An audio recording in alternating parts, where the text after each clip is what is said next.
नावाचे 4 रणरागिणी आपल्या सोसायटीत ह्याच्यासाठी आले की मोठ्या प्रमाणात आपल्या येवलेवाडी भागातनं त्यांना भरघोस मतांनी सुरुवातीला आपल्याला त्यांना निवडून द्यायचंय. ज्यावेळेस आपण त्यांना निवडून देऊ त्यावेळेस ह्या प्रश्न ऑटोमॅटिक सुटणार आहे. कारण आपल्याला माहिती आहे अण्णा आमदार होते, त्याच्यानंतर नव्हते, आता आहे. तरी 24 तास योगेश टिळेकर हा आपल्यासाठी उभा राहिलेला एकमेव माणूस आहे. कारण आपल्या मध्यंतरी तुम्ही बघितलं असेल, लाईटीचा मोठ्या प्रमाणात प्रॉब्लेम झाला होता, पाण्याचा मोठ्या प्रमाणात प्रॉब्लेम झाला होता. मला आठवतंय रात्री 12-1 वाजता मी स्वतः अण्णांना फोन केला होता की अण्णा माझ्या इथली लाईट जळली, वायर जळली.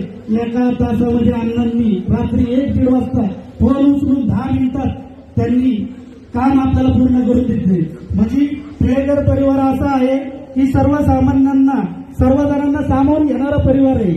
त्यामुळे आता आपल्याला त्यांना पहिलं प्राधान्य आहे की सर्वप्रथम सगळ्यांनी मोठ्या प्रमाणात त्यांना निवडून द्यायचंय.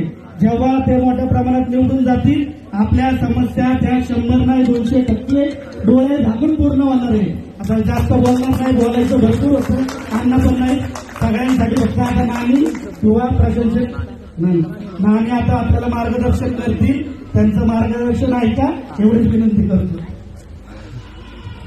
भारतीय जनता पार्टीचा जय श्रीराम, जय श्री राम। अण्णा टिळेकर तुम आगे बढ़ो, हम तुम्हारे साथ हैं। योगेश अण्णा टिळेकर तुम आगे बढ़ो, हम तुम्हारे साथ हैं।